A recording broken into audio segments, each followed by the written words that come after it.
Hi, my name's Ian, and I am the author of this middle grade adventure, Fyn Carter and the Agents of Eromlos.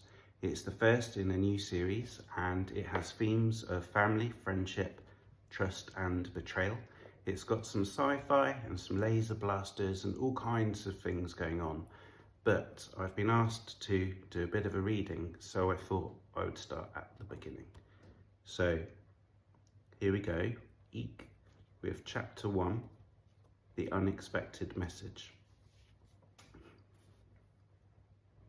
Have you ever heard a voice inside telling you to wake up right now, because if you don't, you will regret it? Fyn Carter woke abruptly to a loud crash of thunder and nearly fell off the sofa where he had comfortably drifted to sleep. It was completely dark, apart from the small red light on the telly and a faint glow on the walls and furniture from a streetlight outside. As he gathered his wits, he glanced at the clock and was surprised to see the time was just after 2 a.m. The last thing he remembered was watching a wildlife documentary and feeling particularly relaxed as a pod of dolphins played with a clump of seaweed.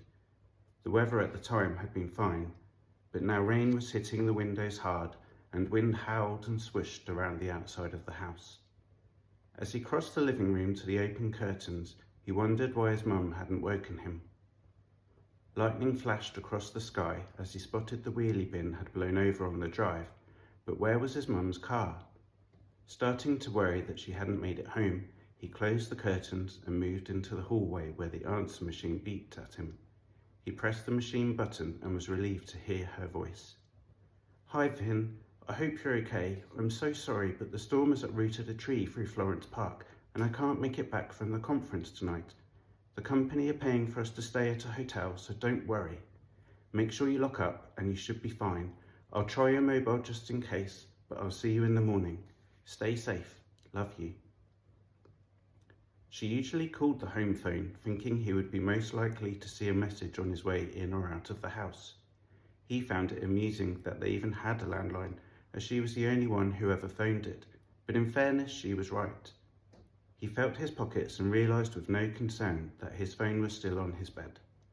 He didn't like that she hadn't made it back, but at least it wasn't like she was choosing to stay late in the lab, working on whatever her latest research project was. Thinking about it, he was a little glad she wasn't home. He hadn't wiped his internet searches from her laptop after online gaming earlier that evening, and he could only imagine how she'd react if she saw he was still trying to find his dad after 8 years. Someone has to, he thought. He wasn't mad that she didn't seem to search for him anymore. He knew all too well that she missed him. Sometimes he'd hear her talking like his dad was in the room, or find her staring at an old picture of them in the hallway. He tried not to let her catch him, but there was no way he was ready to give up looking. Surely anyone whose parent mysteriously vanished would be the same. He needed to know what had happened, to know he wasn't to blame. He crossed through the kitchen, put on his shoes and went into the garage where he shoved the metal sliding door up. Rain and wind hit him hard in the face. He shivered and braced himself, then dashed down the drive. His footsteps were barely audible and there was another boom of thunder as he picked up the wheelie bin and ran it inside. As he pulled the door back down, he laughed to himself at how soaked through he had become, and it was at this moment he felt the odd sensation of being watched. Goosebumps sped across his arms. He glanced around the garage, nervous at the idea that someone could have snuck in when he had been outside. With no one else to be seen, he double-checked the lock on the garage door before returning to the kitchen, promptly kicking off his shoes and locking the door behind him. Only that afternoon, he had reassured his mum he would be fine without her for the evening.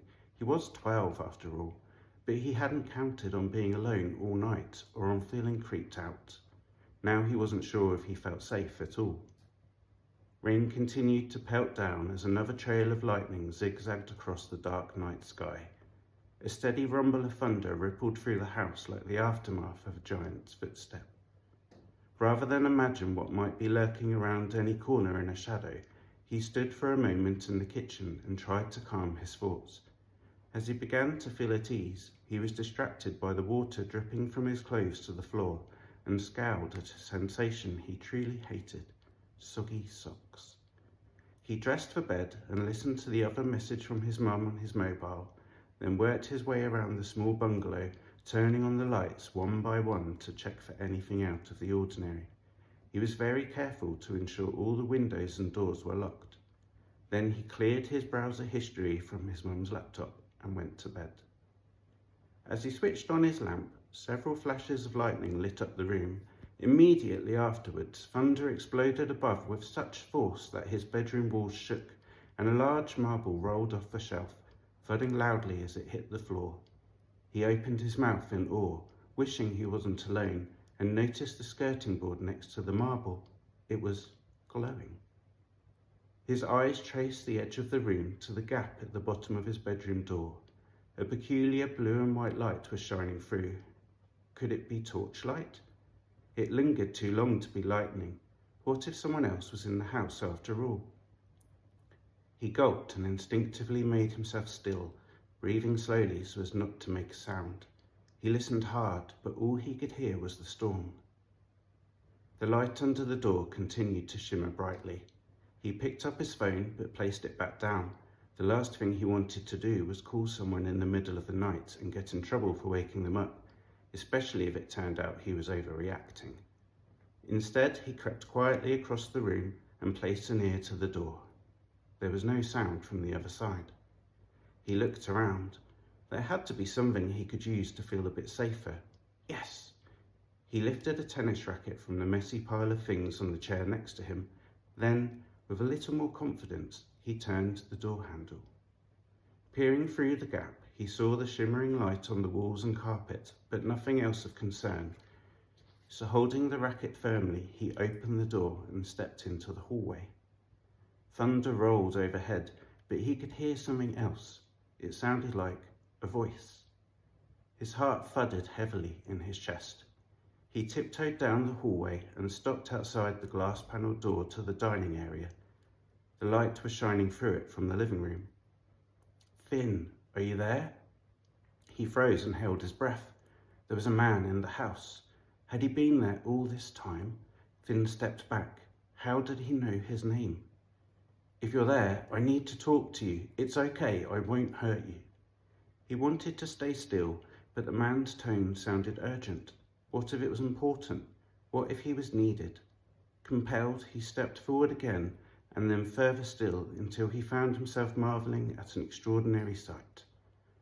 Above the sofa he had been sleeping on not even half an hour earlier, and surrounded by crackling blue and white light, was what he could only have described as a circular hole in mid-air. It stood like a coin on its side and was nearly as wide as he was tall. In the centre of it, directly level with his face, was the head and upper body of a man who was staring at him. Their eyes connected as the man spoke again. "Fyn, is that you?" His rugged voice sounded relieved. He ran his fingers through his hair, then down to his stubbly chin. "Of course it is. I know this must be more than a shock, but I need you to listen." He looked around as though trying to avoid being spotted. Fyn could make out a rocky wall behind him in the dark, and he appeared to be outside, but in this bizarre image the weather was calm and there was no storm. Unable to grasp what was happening, he stepped back and bumped into a cabinet. "You need to be careful," the man continued. Fyn glanced at the cabinet. "I didn't mean that," the man said. "There are worse things out there than home furnishings. I mean, you need to pay attention to anyone new in your life. I think you'll be approached soon. Challenge anyone you're not sure of." The tennis racket slipped from Fyn's fingers to the carpet. He held his hands close to his chest and wiped the sweat from them on his top. "I know it's scary," the man continued, "but it's vital that you listen. Can you do that for me?" Fyn struggled to find words. Who are you?" he stammered, his breathing now quick and shallow. I don't understand what's happening." He closed his eyes and shook his head. When he opened them again, the man looked sad. "I'm so sorry to do it like this. I had no other way. There are horrible people out there, but I guess it takes all sorts to make a world." He paused as though realizing some truth. "It's hard to describe. You'll need to watch out for the agents." Who are the agents?" Fyn asked. The man sighed. "They could be anyone. They're most likely new to you. They'll try to make you trust them and... The sentence wasn't finished. An ear-splitting screech filled the air from inside the circle, and the man turned to his right, looking at something beyond the view of Fyn. When he turned back, his eyes were wide with fear. "I've got to go. Beware of the agents." He ducked down, and the circle closed in on itself, disappearing completely. No more blue and white light, no more mysterious man. All that remained was the now gentle rumbling of the passing storm and the sound of Fyn's shocked breathing. He slid down the cabinets and sat gripping his legs, staring ahead at what once more appeared to be a perfectly normal living room. Thank you.